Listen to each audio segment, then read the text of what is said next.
You hear lots of talk among higher ed types about the liberal arts, and it's also pretty clear that it can sometimes be hazy and hard to define.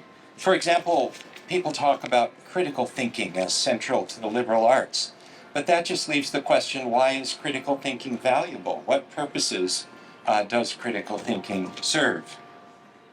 And then there is, to some I imagine, an unfortunate conjunction between liberal and arts. To those who style themselves as sort of conservative, hard-nosed people of practical consideration, putting those two words together smells kind of fishy, maybe. The liberal arts, of course, go way back in the European tradition. They come to us from ancient Greece and ancient Rome. There was a series of subjects that ultimately in Europe congealed into this notion of the trivium and the quadrivium. I won't read them out, but there are such things as music, rhetoric, logic, geometry, and so forth.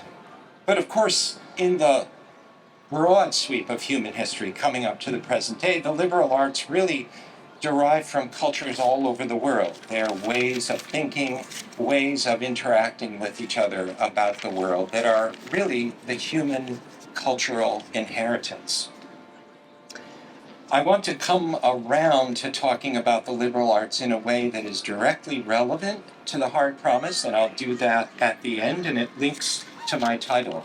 And to start doing that, let me ask the question, what really do we do at colleges and universities and other places where thoughtful people come together and exchange ideas, maybe argue with one another, share perspectives, and so forth? How can we describe what that is? At its best, it's an earnest dialogue in search of reliable truths about humanity and the rest of the natural world. Those reliable truths are beautiful and valuable on their own, in and of themselves, and that's why a lot of people study what they study and do what they do. But the truth is that they also serve the common good.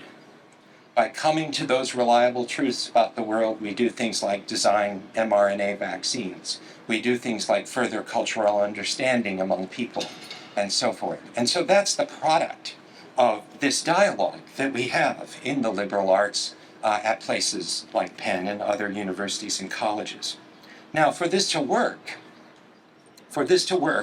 and lead to reliable truths about the world, you need the full diversity of opinion to be welcomed to the table, and you need that full diversity to have open expression.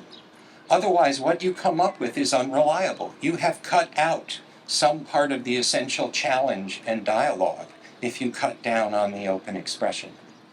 Now, let me just say a brief word about the reliable aspect. Nothing is reliable forever, or very little is. And so the liberal arts are live. They live, they continue.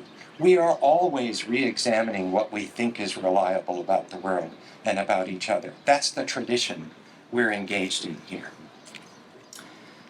And it leads to the common good.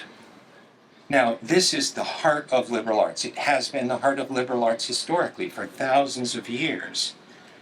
It's the practice, indeed, of living the hard promise, of promising and carrying through with each other on dialogues, on sometimes difficult dialogues, about what we will regard as reliable about the natural world and human world.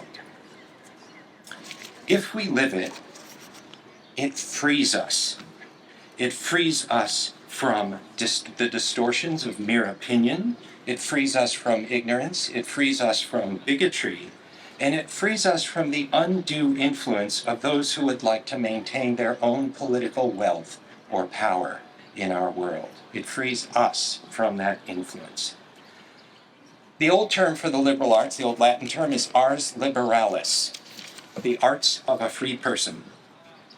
But I want to conclude by thanking my partner and spouse, Gail Kienitz, for pointing out another way of expressing the value of the liberal arts that really captures everything I've been trying to say for these some 3 minutes, I think. We should think of the liberal arts as the liberating arts. Thank you.